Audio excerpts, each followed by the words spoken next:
मंदिर में दाना चुगकर चिड़िया मस्जिद में पानी पीती है। और इस्लामिक देशों से पैसा लेकर ये कथावाचक अपने जेब भरती है। इन्हीं लोगों ने ले ली ना दुपट्टा। एक छोटी सी कथा सुनाता हूं। एक व्यक्ति बहुत ही ज्यादा ताकतवर था, उसको हराने के लिए पूरा विश्व एकजुट हो चुका था, लेकिन कोई भी उसे परास्त ना कर सका। लेकिन उसके ही घर में रहने वाले कुछ लोग थे जो उसको हराना चाहते थे, उसकी गद्दी को हासिल करना चाहते थे। तो धीरे धीरे धीरे उन लोगों ने उनसे पैसे लेना शुरू कर दिए और उस व्यक्ति के खाने में विष घोलना शुरू कर दिया। जैसे ही वो विष अपना प्रभाव करने लगा, धीरे धीरे वो व्यक्ति समाप्त हो गया और वह जिसने यह विष दिया था वो उसके गद्दी पर जाकर विराजमान हो गया। अब इसको अपने वास्तविक जीवन में सनातन धर्म से जोड़ दिया जाए। सनातन धर्म वो विश्व विजेता इंसान है, सनातन धर्म वो विश्व विजेता धर्म है जिसको हराने के लिए तमाम तथाकथित मजहब एकजुट हो चुके हैं। लेकिन इसको हराने के लिए सबसे ज्यादा एकजुट हो चुके कौन? तो उनके घर के लोग, जैसे कि तथाकथित संत और तथाकथित कथावाचक, जिन्होंने हमारे हिंदू समाज के मन के अंदर यह विष घोल दिया है। और वो दिन दूर नहीं जहां यह विष हमारे अंदर इस तरह से चला जाएगा जब हम अपने मुख से जय श्री राम नहीं अली मौला कहेंगे। अली मौला, अली मौला, मौला, अली मौला, अली मौला। दोस्तों, आप सभी का मेरे इस YouTube चैनल पे हार्दिक स्वागत है। आइए हम आज बात करेंगे उन तथाकथित कथावाचकों का, मुरारी बापू जैसे लोगों का, जो हमारे समाज को शंड बना रहे हैं, जो हमारे समाज के सभी धर्म ग्रंथ का अपमान व्यासपीठ के गद्दी से खुलेआम कर रहे हैं और आप और हम उन्हें ईश्वर का दर्जा दे रहे हैं। चलिए शुरू करते हैं, बने रहिए हमारे साथ इस वीडियो के अंत तक। कि अगर इस्लाम को पूरी दुनिया अगर स्वीकार कर ले तो इसमें कोई बुराई नहीं है। इस्लाम परमात्मा के द्वारा बताया गया सिद्धांत है। इस्लाम किसी व्यक्ति का अपना नियम नहीं है, अपना सिद्धांत नहीं। सभी साधु संतों के चरणों में नमन करते हुए मैं केवल और केवल इस व्यक्ति को दल्ला कह सकता हूं। मेरी उनके इस प्रति कोई अवहेलना नहीं है, मेरी उनके प्रति कोई घृणा नहीं है। लेकिन जो व्यक्ति साधु का चोला पहन के, साधु का वस्त्र पहन के हमें इस्लाम कबूल कर लो ये बात बतलाता है, उसके लिए मैं सिर्फ और सिर्फ क्षमा मांग सकता हूं। मैं क्षमा मांग सकता हूं सिर्फ और सिर्फ गुरु गोविंद सिंह साहब से। मैं क्षमा मांगता चाहता हूं गुरु गोविंद सिंह साहब के उन 4 पुत्रों से, बाबा जोरावर सिंह से, बाबा फतेह सिंह से, जिन्होंने इस्लाम नहीं कबूला और अपने आप को मृत्यु शैया में झोंक कर रख दिया। जेडे साडे पिताजी कितना सी मुगलां दा नाश वही आसिक करांगे, ये बाबा जोरावर सिंह के मुख से निकले हुए आखिरी शब्द। लेकिन उन्होंने इस्लाम नहीं कबूला। लेकिन आज हमारे कुछ तथाकथित ग्रंथवाचक, हमारे तथाकथित कथावाचक खुलेआम मंच से कह रहे हैं कि इस्लाम कबूल कर लेना चाहिए। मैं क्षमा मांगना चाहता हूं धर्मवीर धर्मयोद्धा छत्रपति श्री संभाजी महाराज से। मैं क्षमा मांगना चाहता हूं उनसे कि 40 दिन तक औरंगजेब के छावनी में अनन्य अत्याचार सहन करने के बावजूद भी उन्होंने इस्लाम को नहीं कबूला। कुछ लोग भेदभाव पैदा करने के लिए इस धरती पर मुसलमानों को बेदर्द कह देते हैं, इस्लाम को बुरा कह देते हैं। मैं कहता हूं उनसे बुरा इस दुनिया में कोई नहीं है। वो शैतान के बच्चे हैं, खुदा के बच्चे नहीं। मतलब जो इस्लाम को ना माने, जो इनको ना माने, वो शैतान के बच्चे। तो काफिर कौन? द्वेष भावना किसके अंदर? ये वीडियो देखिए जरा। तो आपने फरमाया अगर काफिरों से ताल्लुक जरूरी भी है ना तो बस इतना ही है जैसे लैट्रीन के अंदर जाना मजबूरी है। अहले ईमान न बनाए अपने दोस्त काफिरों को। और जब आप कुरान मजीद खोलेंगे और देखेंगे सूरह तौबा सूरा नंबर 9 आयत नंबर 5, उसमें बराबर यही लिखा है कि जब भी आप काफिरों को पाओ वहां उनका कत्ल करो। जो तुम दोस्त बनाते हो ना काफिरों को दोस्त मत बनाओ। और दूसरे ही पैराग्राफ में उसमें लिखा था सूरह तौबा सूरा नंबर 9 आयत नंबर 5, उसमें लिखा है कि जब एहराम के महीने गुजर जाए उनको पकड़ो और उनको मारो। किसको? मुश्रिक, मतलब गैर मुस्लिम को जहां भी पाओ उनको कत्ल करो। इसी चीज के काफिरों से दोस्ती और मोहब्बत नहीं होंगी, वैसी दोस्ती और मोहब्बत और उल्फत जो मोमिनों से होना चाहिए। वो शैतान के बच्चे हैं, खुदा के बच्चे नहीं। क्योंकि धर्म मतलब आस्था, और आस्था कभी बदली नहीं जाती। लेकिन आप जैसे लोग ये कैसे समझेंगे जो पैसों के लिए, चंद पैसों के लिए और अपने पॉपुलैरिटी के लिए जाकिर नाइक के साथ मंच पर बैठकर हमें उपदेश करते हैं कि इस्लाम स्वीकार कर लेना चाहिए। मैं आप लोगों के बीच में आकर के एक बात बताता हूं। कुछ समय से हिंदू धर्म के नाम पर कुछ संस्थाएं हिंदू मुसलमानों में भेद पैदा करने के लिए कुछ ऐसा कार्य किया जिसकी वजह से आम हिंदू, सीधा साधा हिंदू बेचारा जान ही नहीं पाता है इस्लाम क्या है। सीधे साधे हिंदुओं को आप मजहब सिखाना चाहते हैं, क्या आप उन सीधे साधे हिंदुओं को कभी सनातन धर्म समझा पाए? मथे पर टीका लगाना, मंदिर जाना, भागवत कथा सुनना, यह धर्म का एक अविभाज्य घटक है। क्या आप लोगों ने बताया? अरे लाखों लोग धर्म परिवर्तन हो गए इस हिंदुस्तान में।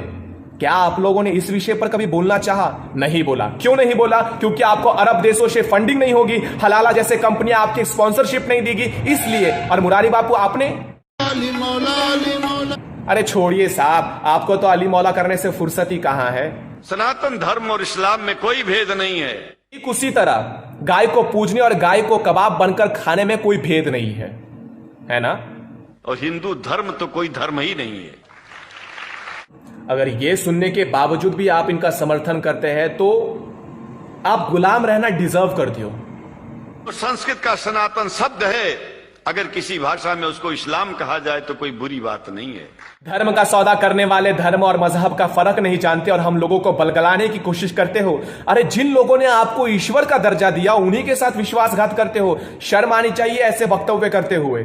अगर भारत का मुसलमान सो गया तो भारत सो जाएगा।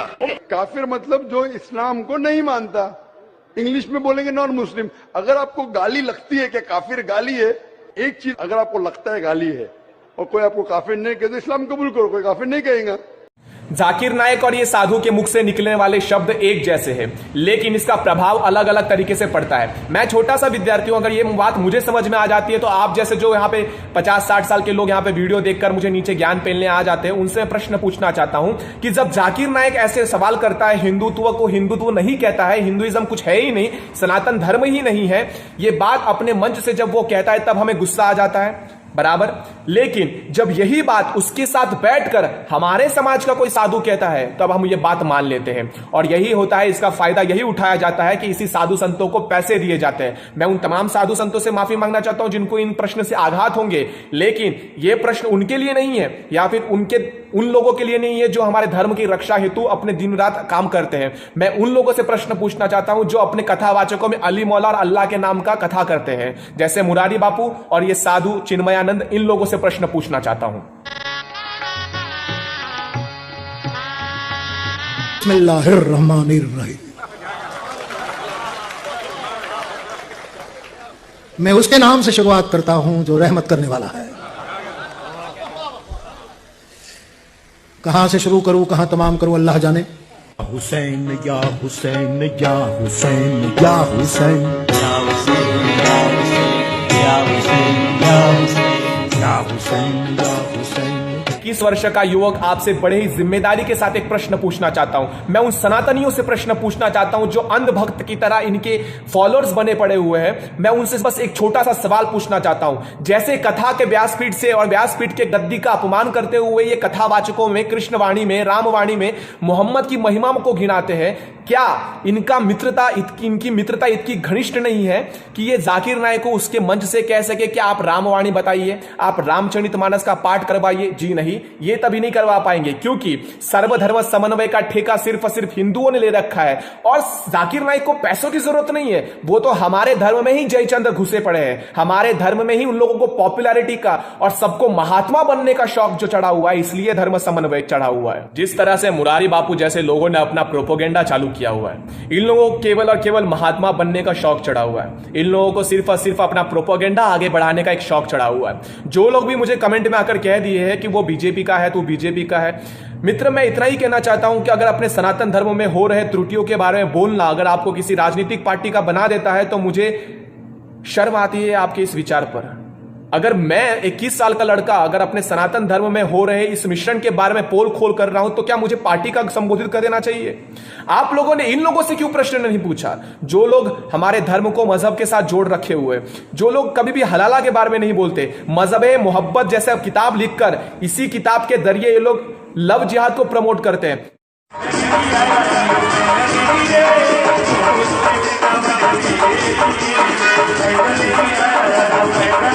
श्रीमद् भगवत गीता सुनते हुए भक्त लीला में तल्लीन होकर एक गाना पे नृत्य करना अलग बात होता है, लेकिन सिर्फ और सिर्फ तरुण वर्ग को और युवाओं को आकर्षित करने के लिए जब युवतियां ठुमका लगाती है तब उस भागवत का अनुष्ठान और उस भागवत का परंपरा किस तरह से मिट्टी में मिलाया जाता है इन तथाकथित कथावाचकों को सिर्फ और सिर्फ पैसे कमाने के लिए, ये इस वीडियो से दिखता है। सारी दुनिया में अगर इस ग्रंथ को पहुंचाया जाए, और पहुंचाना चाहिए, मैं तो मुसलमानों से एक जरूर बात कहूंगा कि आप लोग एक चीज का ध्यान दें। आपके पड़ोस में जिस भी भाषा को जानने वाला व्यक्ति रहता हो, जिस भी भाषा को, कोशिश कीजिए कि आप इस कुरान जैसे पवित्र ग्रंथ को उसको उसकी भाषा में पहुंचाइए। और मेरी समझ में सारी दुनिया में कुरान पहुंचेगा तो सारी दुनिया में शांति होगी, सारी दुनिया में अमन होगा, और सारी दुनिया में ऐसे ही इतने प्रेमियों के बीच में शंकराचार्य को पहुंचने में और बोलने में कोई दिक्कत नहीं होगी। स्वधर्मे निधन श्रेय परधर्मो भयावह।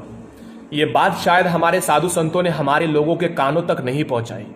मुझे पता है कि मेरे इस वीडियो से ज्यादा कुछ नहीं होगा, 10-20 हजार लोग ये वीडियो देख लेंगे तो मेरा कोई व्यक्तिगत फायदा नहीं होगा, लेकिन मैं अपने आप को गर्वित महसूस करूंगा कि 10-20 हजार लोगों को जगाने में मेरा कुछ ना कुछ योगदान रहा है।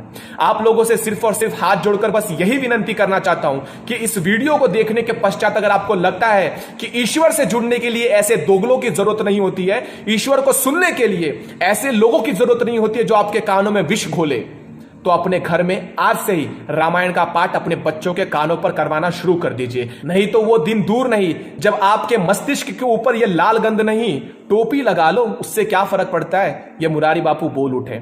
जाते जाते बस इतना कहना चाहता हूं कि सेक्युलरिज्म अवश्य पालो। हम तो जन्म से ही सेक्युलर हैं, हमें किसी से कोई द्वेष भावना नहीं है, लेकिन जो हमसे द्वेष करते हैं उनको अगर आप कहेंगे आप कितने भी सेक्युलर हो जाइए, पागल कुत्ते के साथ नहीं सोया जा सकता।